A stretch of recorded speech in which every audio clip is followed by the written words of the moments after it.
Speech और indirect speech है, ठीक है। और डायरेक्ट और इनडायरेक्ट स्पीच का दूसरा नाम है नरेशन, ठीक है। इसी को नरेशन बोलते हैं। कुछ लोग नरेशन और डायरेक्ट और इनडायरेक्ट स्पीच में यदि कन्फ्यूजन होता है, दोनों नाम एक ही है। नरेशन एक दोनों को मिला करके बोला गया, ओके। नरेशन मीन्स होता है जो कहने वाला बात होता है, जो भी प्रवक्ता कहता है। नरेट मीन्स होता है कहना, ठीक है। जब मैं कुछ बात को कह रहा हूँ तो उसको बोल सकते हैं नरेट। से मीन्स वैसे भी होता है कहना, टोल्ड मीन्स भी होता है कहना बहुत, लेकिन नरेट मीन्स भी होता है एक प्रकार से कहना, ठीक है। यदि मैं कह रहा हूँ तो नरेटर हो गया, ओके। मैं कह रहा हूँ तो नरेटर हूँ, तुम सुन रहे हो तो लिसनर हो या ऑडियंस बोलते हैं ना। तो नरेशन मतलब एक आदमी जो कहने वाला होता है, जो कुछ भी है कहावत कहने वाला है, सब चीज़ें बात होती है। अब इसके दो पार्ट है, डायरेक्ट एंड इनडायरेक्ट स्पीच। सो सबसे पहले डायरेक्ट क्या होता है और इनडायरेक्ट। डायरेक्ट का हिंदी होता है प्रत्यक्ष। डायरेक्ट का हिंदी क्या होता है? प्रत्यक्ष। एक हम लोग सिविक्स में पढ़ते हैं प्रत्यक्ष कर, direct tax and indirect tax. प्रत्यक्ष कर, अप्रत्यक्ष कर, ओके। यदि प्रत्यक्ष रूप से लिया जाता है तो उसको, जैसे मान के चलो कि तुम किताब लेने जा रहे हो और बुक पर जो 10 रुपया लिखा है, अब मैं 10 की जगह तो कर दूंगा 2 रुपया टैक्स है, तो तुमको 12 रुपया देना पड़ेगा। तो जब तुम 12 दोगे तो तुम एकदम दिख रहा है कि 2 रुपया मुझसे अधिक ले रहा है। मैं टैक्स लिया, मैंने फ़ायदा लिया, लेकिन वो सीधा तुमको दिखा, 10 रुपया के बाद, क्योंकि प्रिंट रेट 10 रुपया है और मैंने 12 लिया, ठीक है। आफ्टर दैट यदि कोई चीज़ रहती है तो हमारा वहाँ पर डायरेक्ट होता है। लेकिन आफ्टर दैट यदि मान के चलो लाइव साबुन है और 10 रुपया दाम है, 10 का 10 दिए, 10 रुपया लिखा भी, तुम खुश, अरे जितना लिखा था उतना लिया, लेकिन उसमें भी मेरे को 1 रुपया फायदा हुआ है, तो वो अप्रत्यक्ष था, इनडायरेक्टली मैंने तुमसे फायदा लिया, ठीक है। डायरेक्टली भी ऐसा, डायरेक्टली मतलब सीधा मेरे को दिख गया, आंखें बड़ी हो गई, अचंभित हो गए, मेरे साथ दिख लिया, कष्ट होता है। इनडायरेक्टली लिया तो कोई कष्ट नहीं होगा, ओके। कॉपी के दाम 50 रुपया लिखा है, प्रिंट रेट 50 रुपया, मैं अगर 40 रुपया लिया तो भी खुश, वाह बल्ले बल्ले, अरे वाह 40 रुपया तो है, 50 रुपया लिखा है, ठीक है। और वो भले से उसमें 5 रुपया तो आएगा, हाँ। तो वैसे डायरेक्ट मतलब क्या होता है, यहाँ पर जो बात होती है डायरेक्ट स्पीच मतलब सीधा, यदि किसी के बात को रिपीट करना, बात दोहराना बोल सकते हैं। यदि हम तुम्हारी बात को दोबारा, जैसे जैसे तुम कहोगे, वो तारा रपू को लेकर कॉमेडी है, सुने तारा रपू, जो चीज़ हम कहेंगे तुम कहना। तो डायरेक्ट स्पीच करता है, जो तुम कहोगे सीधा बात हो रहा है। मैं घर जा रहा हूँ तो वो कहेगा मैं घर जा रहा हूँ, वो स्कूल जा रहा है तो वो स्कूल जा रहा है, ठीक है। मैं खाना खाऊंगा तो तुम भी उसकी बात को सेम एज सेम रिपीट कर रहे हो, तो उसको क्या बोलते हैं? Direct speech. इनडायरेक्ट स्पीच क्या होता है? उसी की बात को हम लोग क्या करते हैं, अपने शब्दों में कहते हैं, ठीक है। सबसे पहले डायरेक्ट स्पीच क्या होता है, यदि किसी के बंदा को, किसी के कोई बात कर रहा है, स्पोकर है, यदि कोई जो बोल रहा है, जो प्रवक्ता है, कह रहा है, उसकी बातों को हम लोग क्या करते हैं, रिपीट करते हैं, सेम एज सेम, ठीक है। जैसे वो बोला वैसे ही बोल देंगे, मतलब रिपीट करना, जिसको बोल सकते हैं बात दोहराना, ठीक है। बात दोहरा रहे तो डायरेक्ट स्पीच है। तो इसको क्या लिख सकते हैं, if we give the statement, statement means क्या होता है? कथन। If you give the statement of speaker, speaker means क्या होता है? बोलने वाला, प्रवक्ता। If you give the statement of speaker, यदि मैं वक्ता के कथन को, स्टेटमेंट मीन्स क्या होता है? कथन। वक्ता के कथन को देता हूँ, कैसे देता हूँ? Same as same, same as same, same as same. Or बोल सकते हैं, या मैं रिपीट करता हूँ, आर रिपीट करता हूँ, रिपीट डायरेक्टली। क्या करता हूँ? डायरेक्टली क्या कर देता हूँ? रिपीट कर देता हूँ, उसको दोहरा देता हूँ, तो वहां पर क्या होता है? वो डायरेक्ट स्पीच होता है, ओके। जैसे 2 लोग हैं, जैसे मान के चलो यहाँ पर 2 लोग हैं और इधर को 2 लोग हैं, ये जो ए है या बी है। ए ने बी से कहा, ए ने बी से कहा कि मैं स्कूल आज नहीं जाऊंगा।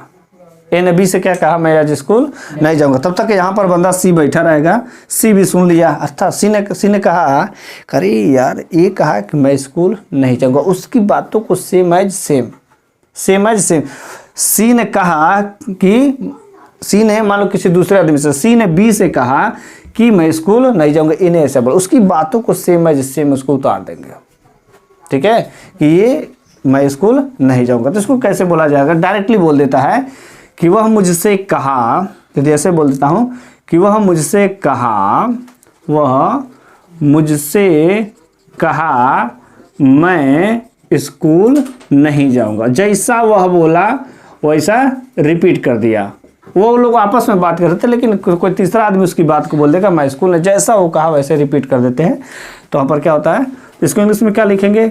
he said me I will not go to school. I will not go to school. Okay, अभी कुछ और लिख लेते हैं। यू से तुम कहते हो he is a good boy, he is a good boy.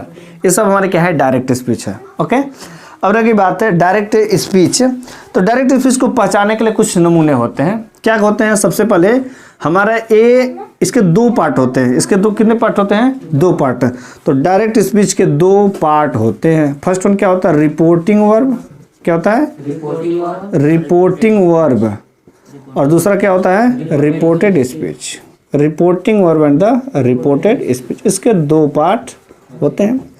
Reporting verb के तुरंत बाद कामा होता है। रिपोर्टिंग वर्ब के तुरंत बाद क्या होता है?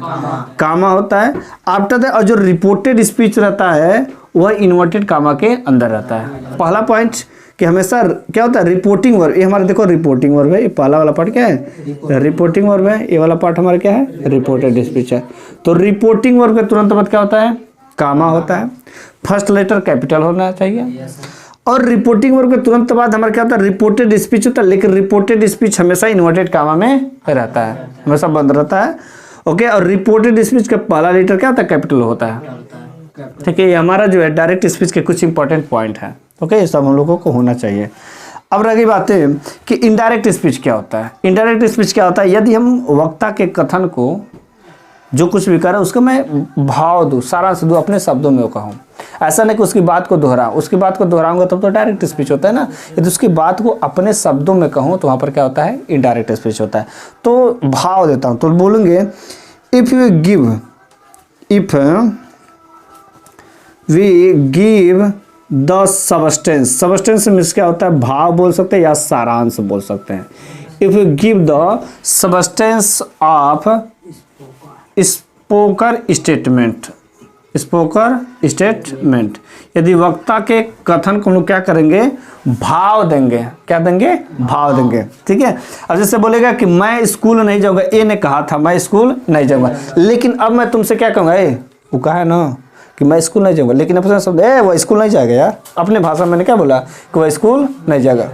वो तो तुमसे बोला था, लेकिन मैं जना रही यार वह स्कूल नहीं जाएगा। मैं अपने भाषा में बोलूँगा, ठीक है, कि वह स्कूल नहीं जाएगा। अच्छा, वो बोला कि मैं खाना खा रहा हूँ, बोला कि मैं खाना खा रहा हूँ, लेकिन जब मैं बोले क्या कर रहा जीवा, तो वह खाना खा रहा, मैं जो है वह खाना। और जो टाइम जिस समय बोला था ना उस समय बीत जाता है, क्योंकि वो तो कभी का बोल दिया, अब तो बीत गया ना।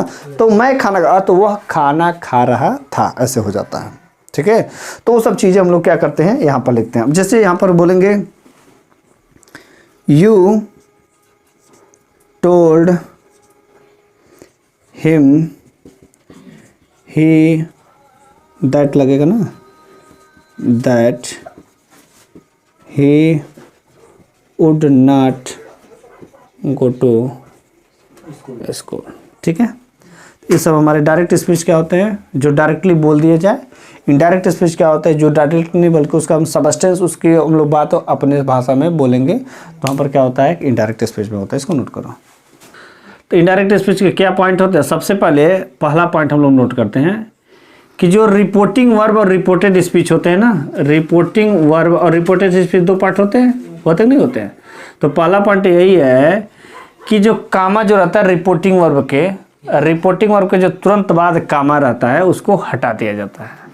तो पहले हम लोग लिख सकते हैं remove comma after reporting verb. Reporting verb के बाद जो हमारा रहता है उसका कामा को हटा दीजिए। मैं एक सेंटेंस लिख दे रहा हूँ। He says to him, he says to him, Ram is a good boy। ठीक है, इसको हम चेंज कर देते हैं। He tells him that Ram is a good boy। अब देखो इसमें क्या क्या घटना हुआ है। ये हमारा डायरेक्ट स्पीच है और हमारा इनडायरेक्ट स्पीच है। अब देखो डायरेक्ट स्पीच के बाद कामा हटा दिए, अब सिंगल कामा भी हट गया और इन्वर्टेड कामा भी हट गया। It means remove inverted comma, inverted comma भी हम लोग क्या कर देते हैं, हटा देते हैं, ठीक है। और इन दोनों के बीच में, ओके, इन दोनों के बीच में अर्थात रिपोर्टिंग और रिपोर्टेड स्पीच के बीच में जब एक कामा में हटते हैं तो इनके बीच में कंजंक्शन आता है। जैसा सेंटेंस रहता है वैसा कंजंक्शन आता है। तो बोल सकते हैं कि add conjunction, add conjunction between reporting verb and the reported speech. ये हमारा रिपोर्टिंग वर्ब है और ये हमारा रिपोर्टेड स्पीच है। रिपोर्टिंग वर्ब, रिपोर्ट, इसके बीच में कौन कौन सा कंजंक्शन आता है? कंजंक्शन जैसा सेंटेंस वैसा काम होता है। कभी दैट लग सकता है, इफ लग सकता है, वेदर लग सकता है, टू लग सकता है, बहुत सारे कंजंक्शन लगते हैं। दैट, इफ, वेदर, टू, कभी WH वर्ड ही लगते हैं। बहुत सारे कंजंक्शन जैसा सेंटेंस रहता है वैसा लगता है, ठीक है। अगर जो जरूरत पड़ती है तो टेंस की चेंजिंग होती है, टेंस की चेंजिंग नहीं भी होती है, ठीक है, वो तो बाकी बात। लेकिन खास तरीके से 3 पॉइंट हम लोग देखते हैं, जैसा सेंटेंस वैसा काम, लेकिन कामा उमा हट जाता है। और ये हम लोग को क्या याद रखना रहता है, ये जो कंजंक्शन, ठीक है, कंजंक्शन जो है जैसा रहता है। अब हमारा ये कभी कभी सेज जो टेल्स में होता है, कभी कभी नहीं होता है, ये हम लोग बाकी बाद में देखेंगे। पहले हम लोग कुछ एग्जाम्पल सिंपल सा देखते हैं, ठीक है, सिंपल सा देखते हैं। अब रुको। अब टोटल हमारे सेंटेंस कितने टाइप के होते हैं? सेंटेंस हमारे 5 प्रकार के होते हैं और 5 प्रकार के हम लोग सेंटेंस को यहाँ पर डायरेक्ट से इनडायरेक्ट में चेंज करते हैं। अब 5 प्रकार के सेंटेंस है ना, पता होगा तब का, ठीक है। तो 5 प्रकार के सेंटेंस कौन कौन होते हैं? Assertive sentence, assertive sentence, second one interrogative sentence, interrogative, third one imperative, third one imperative sentence, fourth one exclamative sentence, fourth one and fifth one objective sentence. ये 5 सेंटेंस होते हैं और 5 सेंटेंस को हम लोग डायरेक्ट से इनडायरेक्ट स्पीच में change करते हैं। तो सबसे पहले हम लोग असर्टिव सेंटेंस को सीखेंगे, बढ़िया से एक एक नंबर के पॉइंट हम लोग अच्छे से डाल करके सीखेंगे। बाकी सब चीज़ें तो नॉर्मल सी बात है। अब हमारा मेन इंपॉर्टेंट चीज़ होता है असर्टिव सेंटेंस से सीखते हैं, ठीक है। असर्टिव सेंटेंस में क्या चीज़ें होती है, ओके, इसको नोट करने के बाद जो है असर्टिव सेंटेंस बड़ा सा हेडिंग डालो।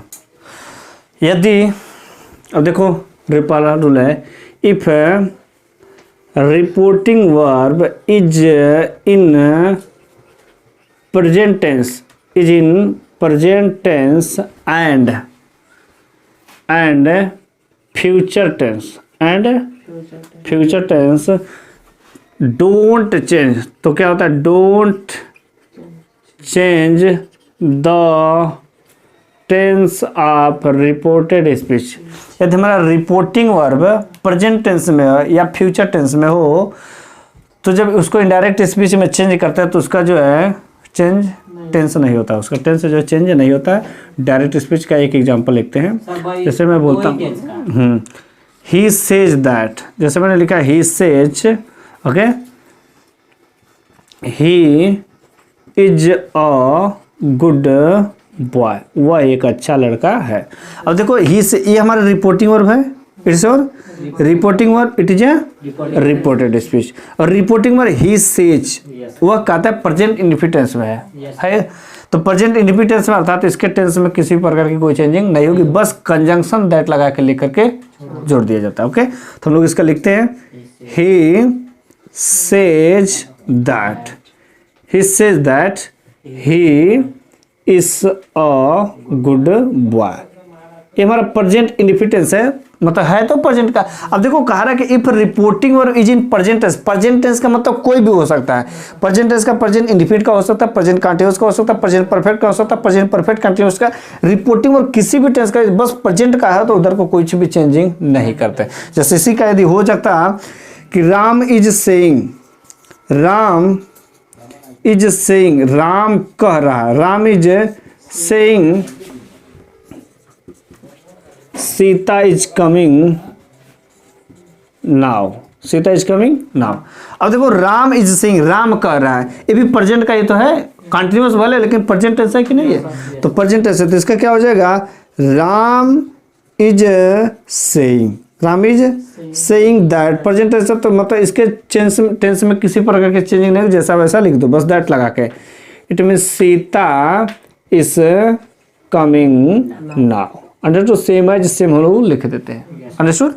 अब यदि हमारा फ्यूचर टेंस में भी आ जाता हो, फ्यूचर टेंस में कह रहा है कि यदि रिपोर्टिंग और या तो प्रेजेंट में हो, प्रेजेंट का मतलब या तो इंडिपेंडेंट का हो, या तो कंटिन्यूअस का हो, या तो परफेक्ट का हो, या तो परफेक्ट कंटिन्यूअस का हो, चारों में से किसी का भी हो, तो हम लोग रिपोर्टेड स्पीच के टेंस में किसी प्रकार के चेंजिंग नहीं करते, only use conjunction that. Okay, same यदि घटना हमारे फ्यूचर में होता है तो लिखता हूँ ही विल से सी इज डांसिंग देयर, वह वहाँ नाच रही है, सी इज डांसिंग देयर, है तो फ्यूचर का, या तो प्रेजेंट का या तो फ्यूचर का। है फ्यूचर का तो सिंपली क्या करेंगे, he will say that C is dancing there, simple सा, nothing, don't change the tense.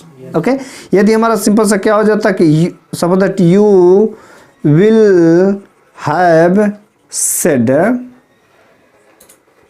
पापा विल नॉट कम, पापा आज नहीं, पापा विल नॉट कम, पापा नहीं आएगा, सिंपल सी बात है।